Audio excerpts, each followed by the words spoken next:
It looked like nothing special. It's an old wooden wine cabinet with carved doors and a faded patina. But inside it didn't hold wine. It held a legend. A curse, some say. Others say it held something worse. Something that whispers. Something that clings. Something called a Dybbuk. In Jewish folklore, a Dybbuk is a restless, malevolent spirit. A soul that never made it to peace. And instead, attached itself to the living, possessive, desperate, angry. The Dybbuk Box, they say, was its prison. Or maybe its disguise. The story begins in Portland, Oregon. It's 2001. Kevin Manis is browsing an estate sale. He spots the cabinet. Small, mysterious. A good conversation piece. It had belonged to a Holocaust survivor. She'd asked that it never be opened. Her family honored that request. But when Kevin bought it, he opened it. And what he found inside wasn't wine. It was a bundle of strange artifacts. A lock of blonde hair tied with string. A lock of black hair tied the same way. Small granite statue engraved with the Hebrew word shalom. One dried rosebud. A candle holder. A golden goblet. And a note. It's the kind of objects that feel like they mean something, even if you don't know what. Kevin took the box back to his shop, and that's when things got weird. The lights started going out. Strange smells, jasmine, and cat urine began to fill the air. Customers fled. Objects moved on their own. Kevin began to dream of a terrifying old hag. She would choke him in his sleep. His health declined. His employees begged him to get rid of the box, so he gave it to his mother as a birthday gift. She opened it. 5 minutes later, she had a stroke. She lost the ability to speak. All she could do was spell one thing. Uno gift. Kevin panicked. He gave the box to a friend. That friend gave it to his brother. The box kept moving, passed like a hot potato. But no one could hold on to it for long. They all experienced the same things. Nightmares, shadows, electrical failure, sickness, the sense of being watched, of not being alone. Eventually, the box found its way to a college student named Jason Haxton. Jason was curious. He didn't believe in ghosts, but he believed in documentation, and he began to record everything. He'd filmed the box. He'd kept a journal. He even took it to rabbis. He said it should never have been opened. It was a container of spiritual unrest. Jason developed health issues. He began coughing blood. He had strange visions. His house filled with strange smells and sudden cold spots.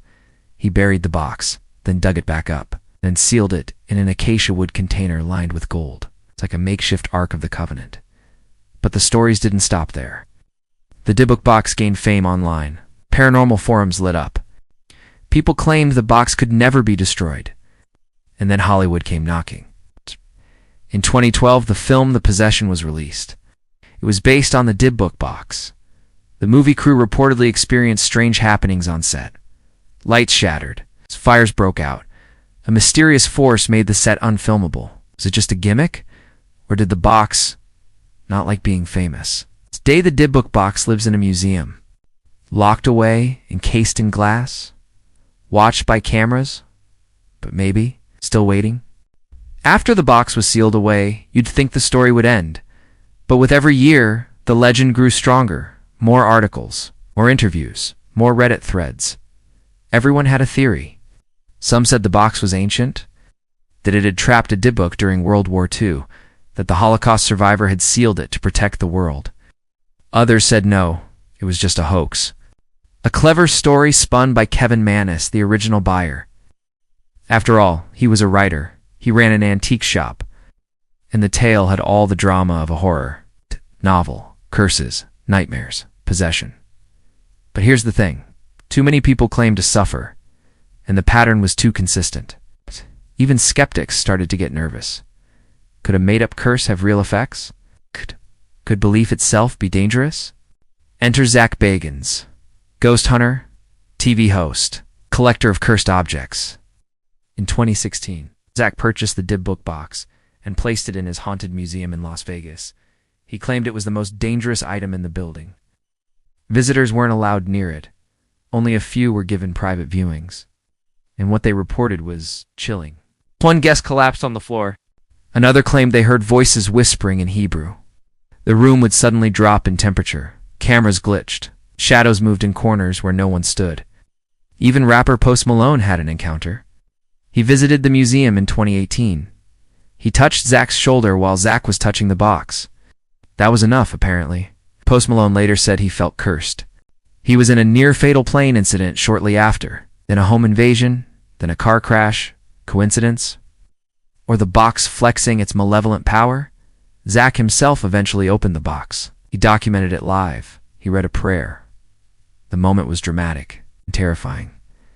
Viewers reported feeling uneasy just watching. Some said they had nightmares for days. Zach claimed he felt a dark force rise from the cabinet. He said the room filled with dread and then nothing. At least not right away. But the museum kept it sealed after that. Visitors only get to see the box through protective glass. Some still say it radiates a bad energy, that even standing near it brings a sense of pressure, like it's watching, judging, waiting. Meanwhile, skeptics stayed loud. In 2021, Kevin Mannis, remember him, admitted something. He said he'd invented parts of the story. The box wasn't ancient, that he created the narrative to explore fear. A performance, he called it.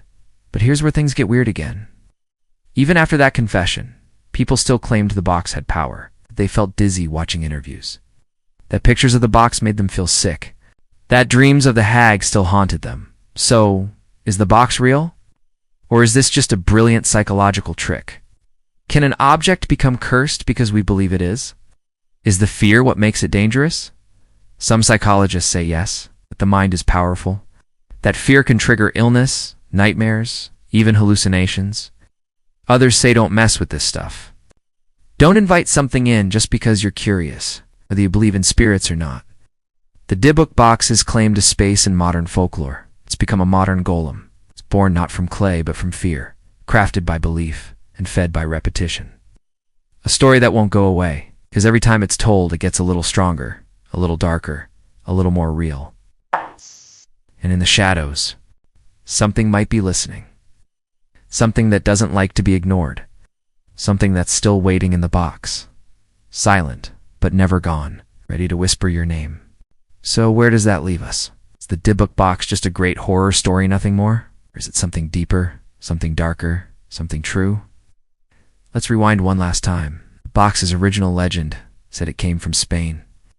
Owned by a Jewish woman who fled the Holocaust, she trapped a Dybbuk inside a restless, malicious spirit, sealed it with wine, surrounded it with ritual objects, and swore her family never to open it.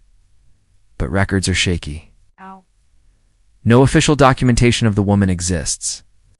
No proof the box ever came from Spain. So again, myth or memory. Some researchers dug deeper. They discovered the cabinet was likely a mid-century minibar.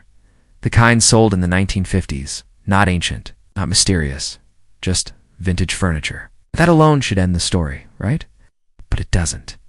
Because people still report strange things. Fear doesn't care about furniture history. Let's talk about the psychology. When we believe something is cursed, our brain changes. We become more alert, more anxious. Our stress rises. Our sleep worsens. Our body reacts faster. Heartbeat, tighter muscles. And suddenly, bad luck feels supernatural. That cold breeze, the ghost, that headache, the curse. That spilled coffee, the box hates you. We look for patterns and we find them, because that's what our brains do.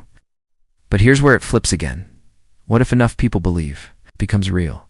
That's the theory of a tulpa, a thought form, something created by belief, fed by emotion. Ghost hunters and occultists think this happens more than we realize. A legend is born. People fear it. That fear becomes energy. And that energy gives the legend life. The Dybbuk Box might be one of those things. Not haunted by an ancient demon, but haunted by us. Our stories, our fear, our fascination. Kevin Mannis even hinted at this. He said the box was a creative project. A way to explore how humans shape reality through narrative. And boy, did that experiment work. It worked so well that now, even he isn't sure anymore, he told interviewers. I made the story, but the box took on a life of its own. Maybe that's the scariest part. Not ghosts, not demons. But the fact that we are the ones who conjure them. That belief is more powerful than fact. That fear spreads faster than truth. That a simple wooden box, can become a global phenomenon. So what now? The Dybbuk Box still sits in its glass case, still quiet, still mysterious. Some say you can feel it watching. Others say it's harmless, just a relic of internet folklore. But here's what's certain. The moment you hear its story, you start looking over your shoulder. You remember the hag in your dreams. You feel the sudden chill in the air. You wonder, could it follow me too? Could a story really reach across space and find me? That's the magic of legends. They seep in quietly. Through cracks in logic, through the flicker of a screen, through the hush of a late-night whisper, the Dybbuk Box is no longer just an object. It's an idea, an echo, a question that keeps scratching at your door. Was it ever real, or did we make it real by believing? Either way, you're thinking about it now. And maybe, just maybe, that's how the curse begins. Sweet dreams. That's it for today's Forgotten Tale. If this story made you raise an eyebrow, don't forget to like, subscribe, and ring that dusty little bell so you never miss another echo from the past. Drop it in the comments. We're always listening for new echoes. Got a weird bit of history you think we should cover?